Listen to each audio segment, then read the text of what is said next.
আসসালামু আলাইকুম, কেমন আছেন সবাই? চলুন আজকে একসাথে দেশি মুরগির বুনা করি। প্রথমেই কড়াই গরম করে নিব। গরম তেলে রসুন বাটা ও পেঁয়াজ কুচি অল্প ভেজে নিব।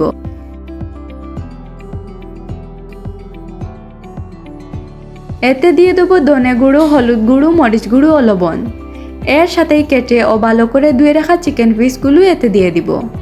দেশি মুরগ কিন্তু দামে বেশি হলেও যত বড়ই কিনুন না কেন কাটার পরে ভেতর থেকে তো ছোটো হয়ে যায়, যেটা আমার কাছে একটা দুর্বোধ্য রহস্য বলে মনে হয়। যাই হোক, এরপরে আমি এতে পরিমাণ মতো পানি দিয়ে জালে রেখে দিব। দেশি মুরগ সিদ্ধ হতে কিন্তু প্রচুর সময় লাগে।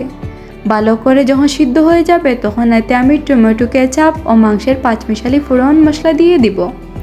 বেশ একটু পরে মশলা ঘন হয়ে এলে নামিয়ে নিব। কেমন হয়েছে আমার এই দেশি মুরগির বোনাটা অবশ্যই কমেন্ট করে জানাবেন। ধন্যবাদ ভিডিওটি শেষ পর্যন্ত দেখার জন্য।